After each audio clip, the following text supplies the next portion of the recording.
Inez is going to introduce the next speaker on behalf of the Seals Anthropist Trust. She's intimately involved with the trust and with the Bigoza being an immediate past president. Well, past president, thanks. Thank you very much, and it is a great honour to represent the Seals Anthropist Trust today and just to say a few words. I think the speaker has been introduced, but it will be also my pleasure to reintroduce her.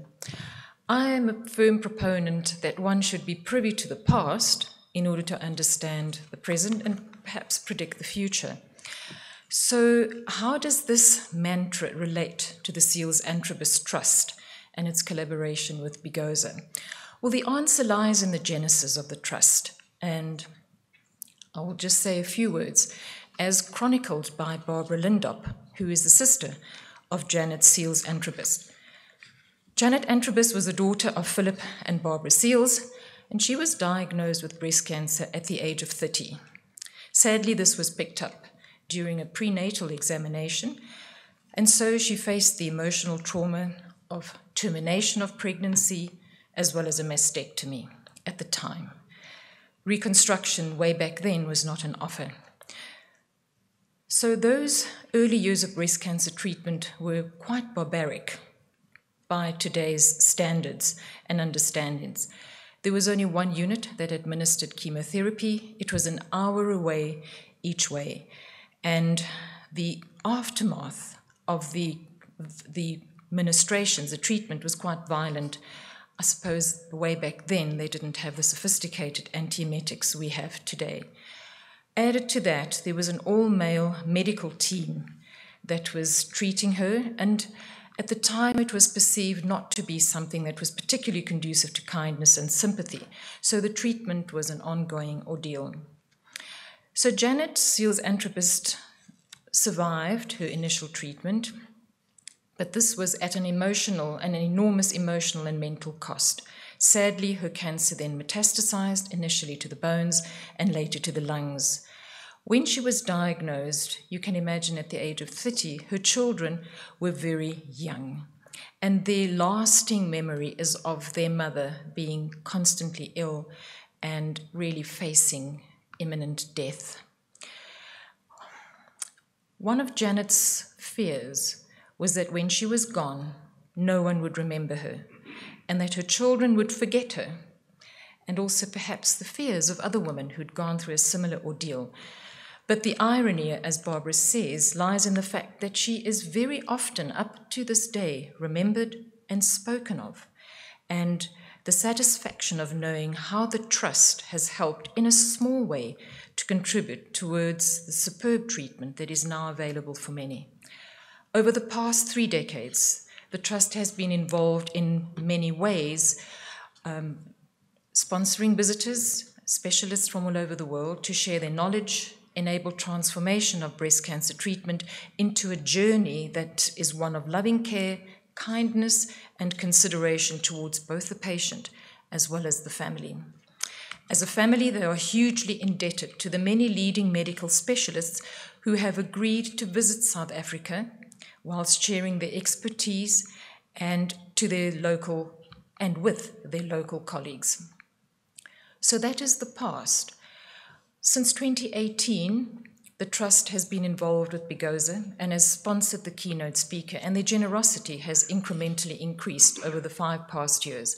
And I think it was particularly a positive that we had the TED Talk by Professor Owen Ang, because he was the first multidisciplinary visitor that the Trust sponsored when we had our 2018 meeting in Durban. And since then, there have been a sequence of outstanding speakers, and one of them, of course, being Dr. Orit, who is a radiation oncologist. And as you know, Bigoza's keynote speaker every year changes in keeping with a multidisciplinary ethos.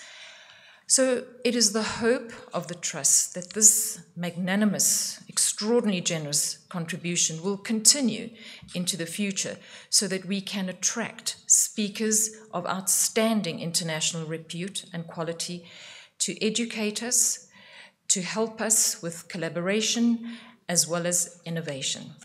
And so, Orit, it gives me great pleasure. I know you've been introduced before and you have extraordinary credentials, but we look forward to hearing you speak on the role of the radiation oncologist and breast reconstruction. Thank you for visiting us in South Africa and in Johannesburg. And one other thing, the Trust had hoped that the keynote speaker will visit the local breast units, and that is what Orit has actually done. So we are extremely grateful to her for her time. Thank you.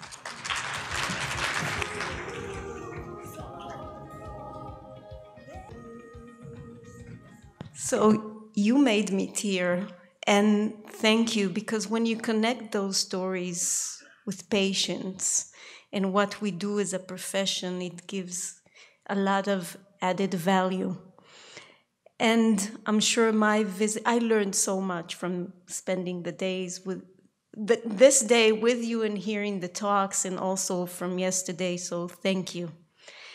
And my talk now is about reconstruction and radiation therapy. We had quite a few talks today about it, past, present, and the future. I have no disclosure other than the support, of course, of the Trust for the travels. And as I indicated before, I work at Sheba Medical Center. It's a large tertiary center, the largest in Israel. I'm a full-time clinician, and our radiation breast unit is the largest in Israel. I'm also a PhD foreign medical student, ongoing at Maastricht, and my PhD is focusing on mastectomy and breast reconstruction and improving the outcome of patients who are planned for radiation therapy. We are working with different experts from different countries, including surgeons. And one of the interesting things that I became familiar with, and you probably heard today, is that different centers, different experts have different experience and opinions regarding breast reconstruction and radiation therapy. So I'm very privileged that my PhD promoters are, most of them are Estro's breast faculty. You're probably familiar with the names. So, and this is a multidisciplinary effort involving also surgical societies. So I don't have to introduce breast cancer, because you know that it's the most prevalent breast cancer for female. The lifetime risk is approximately 1 in 7. 80% of those cases is curative. And for non-metastatic, or most of our planning is a multidisciplinary approach. We cannot approach those cases as an individual expertise. And in 1990, the US National Institute of Health defined breast conserving therapy as the standard of excellence and not mastectomy, after we had the publication mostly from the NSABP and Fisher about the safety of breast conserving approach. But still, around between 20% to 40% of the patients still undergo mastectomy. An early past experience with immediate reconstruction and radiation was poor. And in previous years, for many years, some of it because, as I indicated in my previous talk, that in some cases, the benefit of radiation for breast cancer is marginal. So if we don't perform it correctly, we won't see a benefit of therapy. Post-mastectomy radiation was limited to more advanced disease. And patients who were planned for post-mastectomy radiation underwent mastectomy without reconstruction. And as indicated previously, I think Dimitri indicated in his previous talk, it is still the case in some of the countries that those patients undergo delayed reconstruction after being irradiated and seeing how the skin is and how which reconstruction to perform. One of the famous early experience with autologous-based reconstruction is the MD Anderson cohort, which was shown that immediate reconstruction compared to delayed in patient who underwent post-mastectomy radiation. Most of the complications and problem occurred late, mostly because of fibrosis of the autologous implant and additional surgeries that needed to correct those flaps due to severe distortion. So it was more equivalent with regards to early complication, but the late complication when you irradiate an autologous flap was the main concern. So for many years, immediate autologous reconstruction was contraindicated if the patient was planned for radiation. And how about implant? So one of the famous publication was the Georgetown experience, and there they had it's a small cohort of 4 different groups, and regardless the timing of the radiation, whether it was given after breast conserving therapy, and the patient had implant-based reconstruction for a recurrence, or whether it was given on an expander and then radiation, or in case of immediate reconstruction, any time the radiation was given, there were poor outcome. Those patients needed additional surgery, whether or not replacement by an autologous later, compared to those who were not irradiated. So we know previous experience show radiation, post-mastectomy radiation complicates whether or not you have an implant or an autologous. So radiation in those times were post-mastectomy radiation was limited for more advanced disease. Patients who are planned for post-mastectomy radiation underwent mastectomy without immediate reconstruction, and if reconstruction was desired, then delayed autologous was the preferred approach. And we all know, and I think you showed it in previous publication, that autologous-based reconstruction is a delicate procedure. It might subject the patient, depending on the type of autologous, to both donor and recipient side complication. And if failing this, then the patient might not have any other options for reconstruction. And what is happening in the US, and somebody mentioned the Angelina Jolie effect. So in the US, we've seen trends of increasing bilateral mastectomy for a unilateral disease and bilateral reconstruction for patients who are eligible for breast conserving surgery. And what is happening with regards to those who are planned for post-mastectomy and radiation, even though the outcomes of those who having implant-based reconstruction is poorer, still those numbers are increasing. So we're seeing more implant-based reconstruction rather than autologous. And here you can nicely see those trends that the implant-based reconstruction are increasing in the setting of post-mastectomy and radiation, while the autologous is decreasing. And the expertise of performing a good autologous reconstruction is now decreasing in some countries. Unfortunately, also in Israel, we have very little plastic surgeons that are still performing this procedure in a very high volume level of patients. So we need those expertise. Nowadays, post-mastectomy and radiation is indicated for almost 30% of the patient, and now even more, I would say. We know that it improves local control, disease-free survival, and overall survival. And based on the EBCTCG meta-analysis in 2014, we know that it's no longer needed for only a more advanced disease, but the intermediate risk patients do benefit from radiation.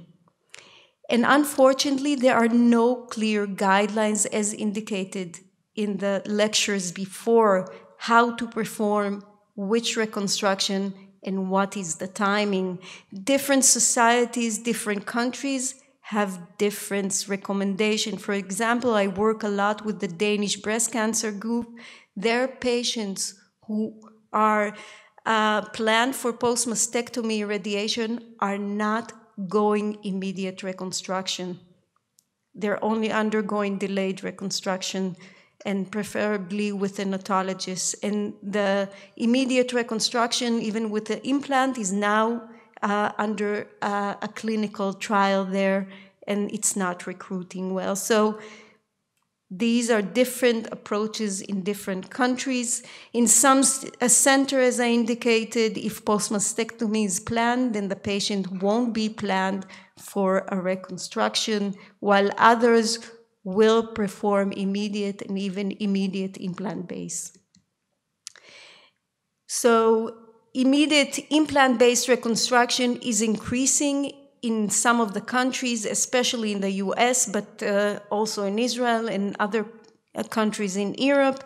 In some countries, the expertise of performing autologous reconstruction is decreasing, and there is many reasons why it is happening, partly because some of the countries are gaining experience with post-mastectomy radiation just because it's the sentinel, the patient is a clinical node negative, she has a positive lymph node on sentinel, and then we have adopted the Amaros approach for those patients instead of going again and performing axillary lymph node dissection.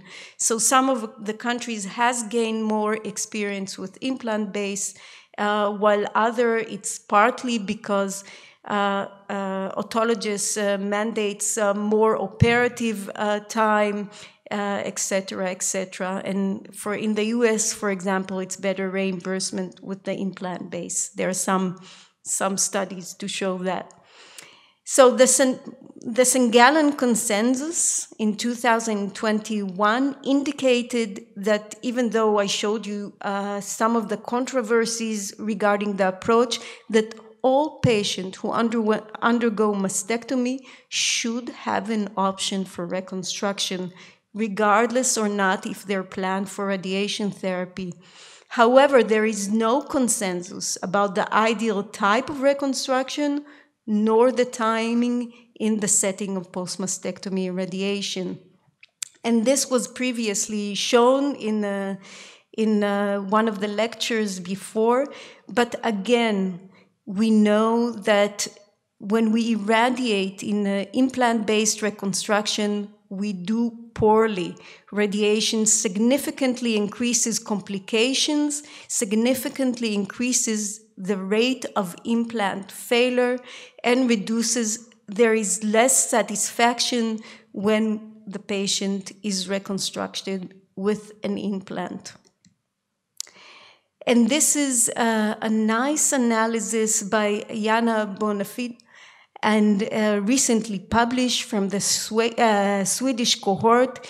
This is, I think it was indicated even in one of the questions before in the previous lectures.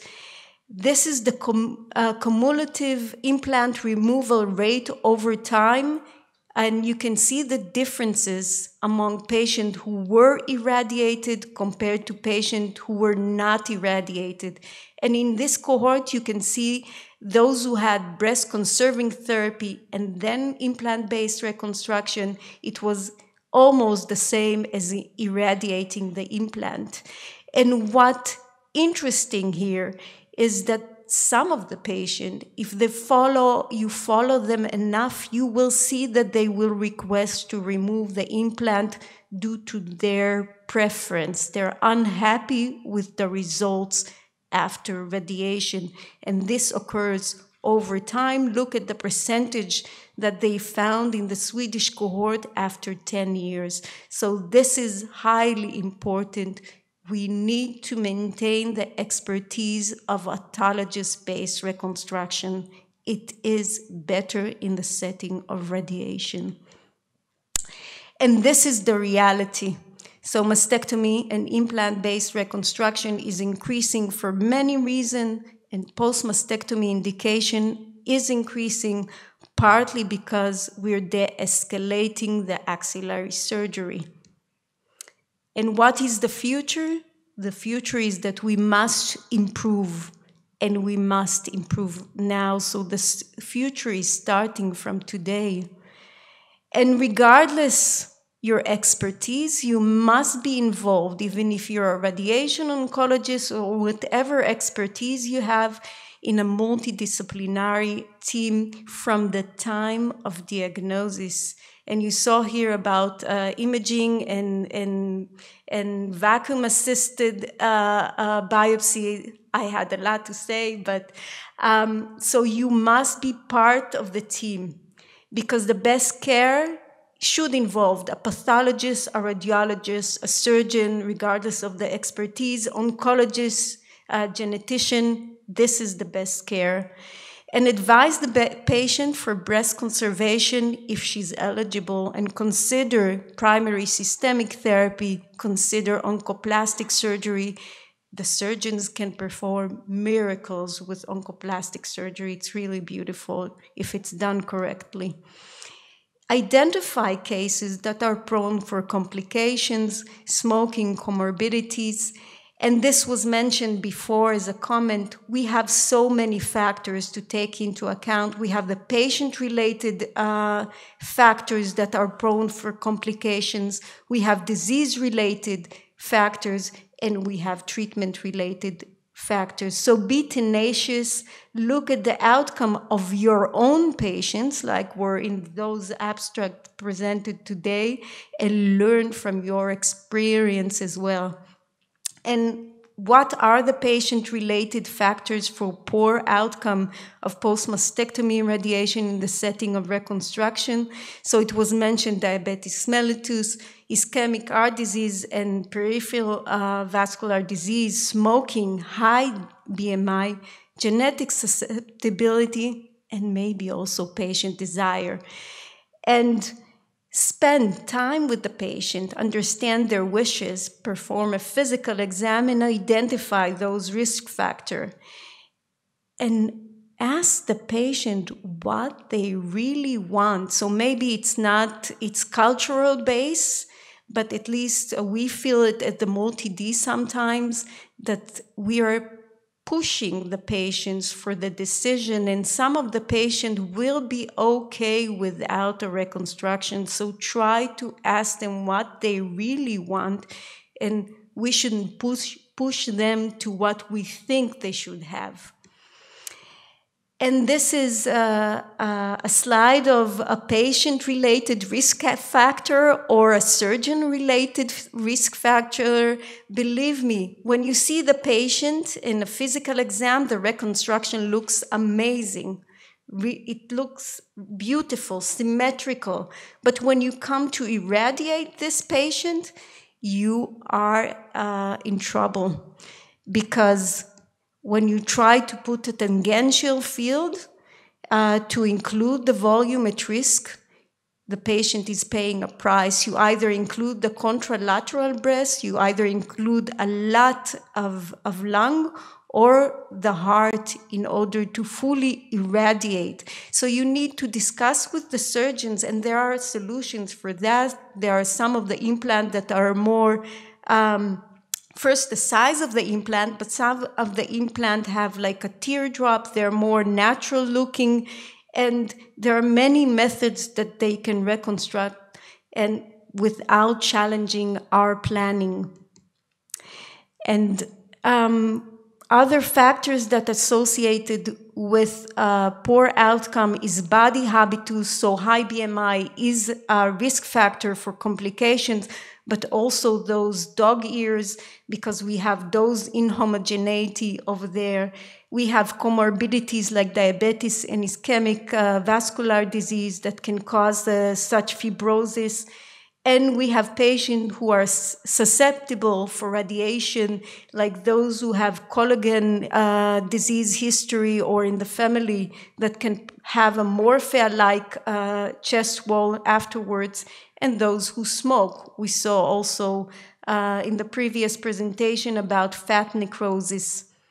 And this is an example for one of the poor outcomes of radiation with smoking. So patients who smoke with immediate reconstruction tend to be younger and higher risk, and are more prone for complication, also for poor aesthetic, but they're also in a higher risk for developing lung cancer. So we have another facilitator for us to promote and advise the patient to stop smoking. How about disease-related factors? So you need a breast radiologist and pathologist on your team from time of diagnosis to help you plan the treatment, because these are two cases that we've seen and one we already published, because poor selection of the patient for skin sparing or nipple sparing mastectomy and immediate reconstruction will bring for poor oncological outcome. So the first case was a patient with multifocal breast cancer. She had primary systemic therapy. She did not have PCR, but the pathology report indicated that all known tumor foci were excised. So you can see that one of the tumor foci was very close to the skin flap, or the flap that will be afterwards. And by the time she approached, and we see the patient like 4 weeks after surgery, it was pretty fast. By the time she approached, she already had a recurrence. So that was a terrible for the patient, because this is already a problem to operate. The other case was actually an inflammatory breast cancer, which she had PCR and based on imaging, and they were very tempted and did a skin-sparing mastectomy, which the skin is part of the disease in inflammatory. Even if you have a PCR, it's just an illusion. PCR doesn't mean that you don't have any cancer cells. It's just that the pathologist did not find them. So the poor patient recurred by the time she arrived to radiation. And this is disease-related outcomes. So yeah, some of the patients with inflammatory can be considered for reconstruction. But this statistic shows that reconstruction is increasing, but look at the type of surgeries that this is reporting. Total radical mastectomies. You're not preserving the skin. The skin is part of the disease. And for those who are not surgeons, the Modify and Halsted are not the same as skin-sparing and nipple-sparing mastectomies. So please choose. You have a toolbox of surgeries. Choose the correct surgery for the correct disease. And we have been working, because we are local regional therapies. We cannot treat without understanding each other modality. So we wrote 2 guidelines that should serve both surgeons and radiation oncologists to know how to combine mastectomy and reconstruction and post-mastectomy radiation on autologous and all different kinds of reconstruction. And what we found also, that different type of mastectomies leave different amount of glandular tissue. So it's quite disappointing, because the patient wakes up, she's sure all the glandular tissue, oh, I had a mastectomy, I don't have any breast. Well, this is not the case, and some of the mastectomies tend to leave more glandular tissue. And this was also proving in a prospective trial from a group from Switzerland, the Skinny trial, where they showed that residual glandular tissue, they proved it by biopsies of the flap, was in more than 50% of the mastectomies, and the percentage of the glandular tissue was approximately 7 to 10% of the whole gland. So it's kind of a lot. And what was interesting was that it was dependent on the expertise of the surgeon, and the more experience, the higher expertise, the thinner the flap, which often surgeons are very reluctant to make it very thin because of the vascularization and fear from the necrosis. So the more experience, the more thin the flap, less glandular tissue. So we need expertise. And this is a study that we done with the pathologists of the Danish breast cancer group. We assume that DCIS won't recur, but they've seen recurrences in skin-sparing mastectomy after DCIS, and they investigated why it happened. And when you go back to the mammographies, and this is why you need a radiologist also on your team when you plan the surgery, you can see that the DCIS is going up to the skin. So you're saying, oh, DCIS is not invasive, it's not a problem, I will just cut up to the skin. But these cases of the recurrences, she shows here on the pathology slides that some of the patient will have glandular tissue and DCIS going up to the skin. So you cannot perform, or you should take that piece of skin out and to avoid the recurrence. So you need to plan the surgery in advance with the pathologist, with the radiologist, with the multidisciplinary team. And this is what we see. This is a CT scan for planning radiation of a patient who underwent immediate implant breast reconstruction. And when I see this, I think this is breast conserving surgery rather than mastectomy, because the arrows show you the vascular, the vessel, it's a branch of the medial thoracic vessel that supplies the glandular tissue. Per Estro guidelines, the tissue that is medial to that vessel is glandular tissue. This is, so you can see how much breast this patient had left behind. How about treatment-related factors? So we spoke about BRCA patients, and this is, we wanted to validate what we're doing on my PhD on a cohort from Sheba.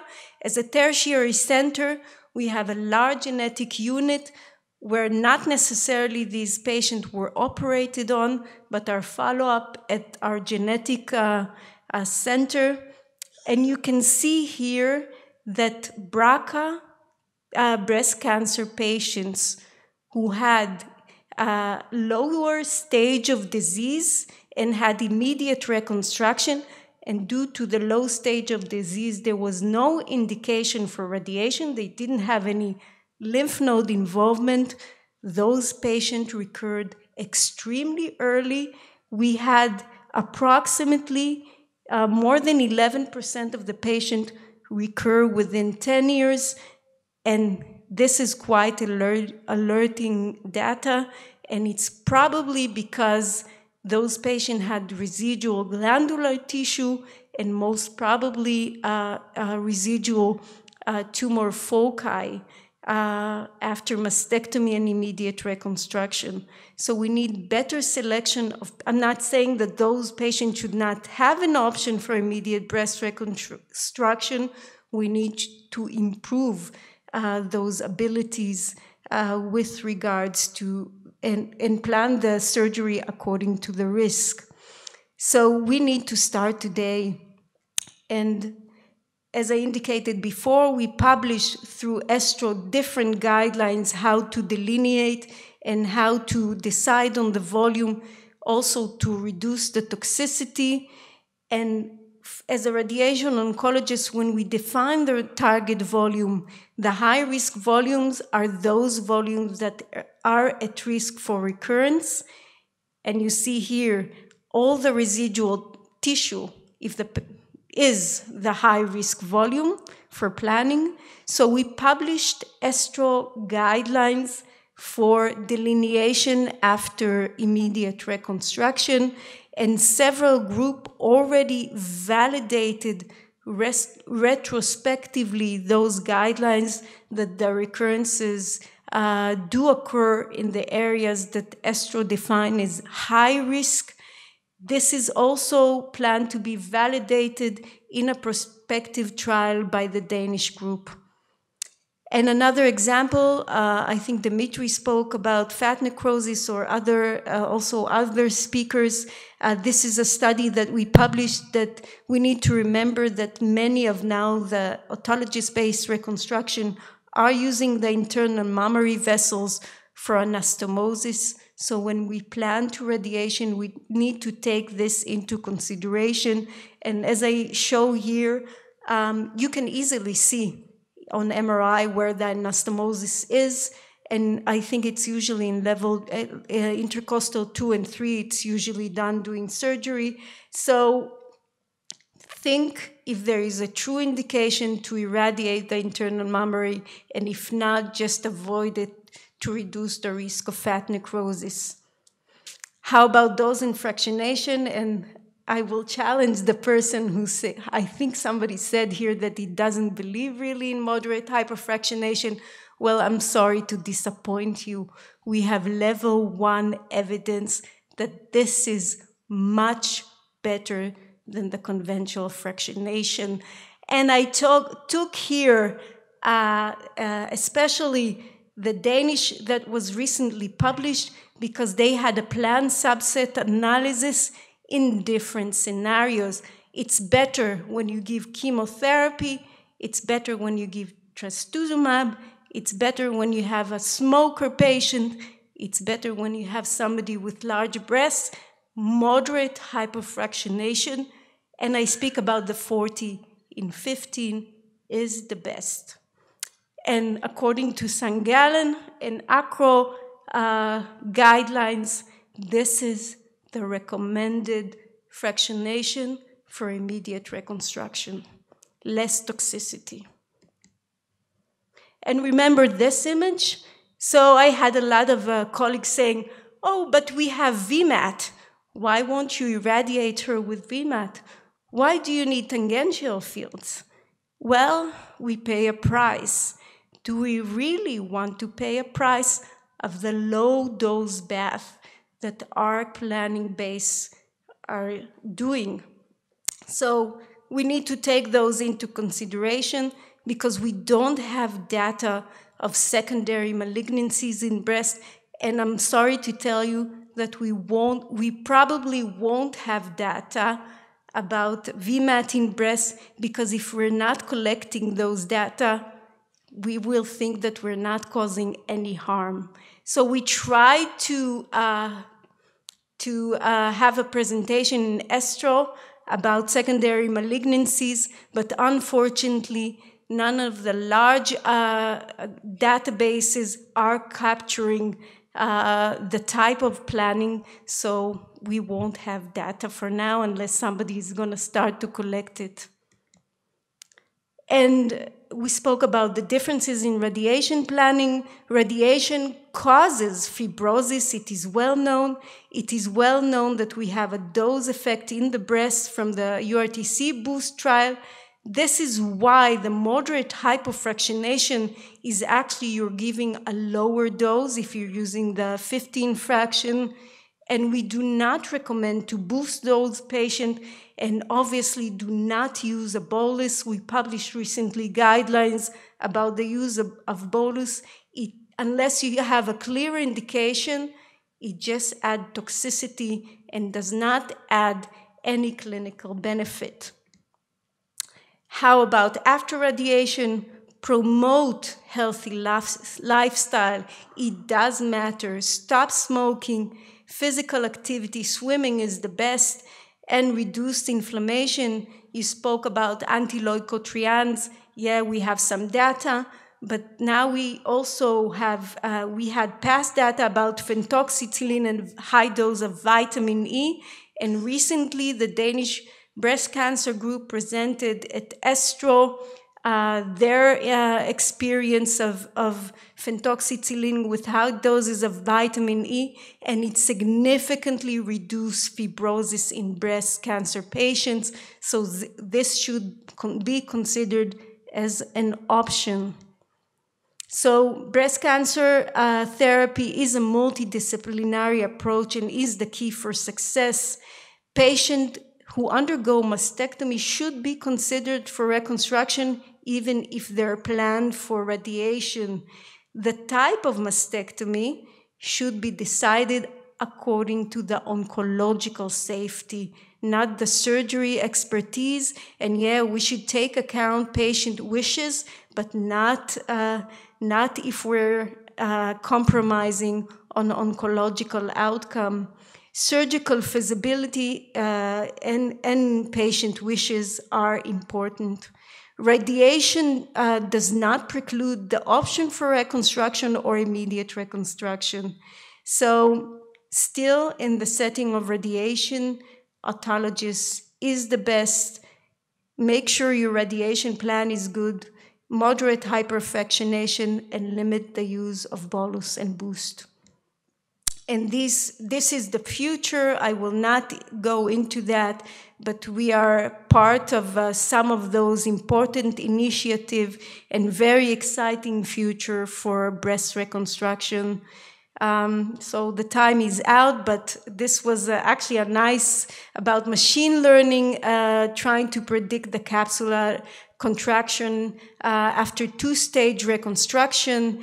And what they found is something that we already all know, that radiation is the main and most important factor to contribute to this complication. So we need to improve.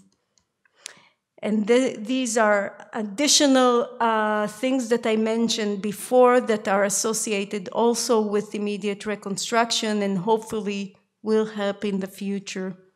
We published recently a book about breast cancer radiation therapy, and that involved a multidisciplinary effort, including surgeons, pathologists, radiologists. So I hope you'll enjoy reading it. Thank you, and thank you for inviting me, and I had the pleasure to meet all the collaborator and probably new collaborators. So thank you.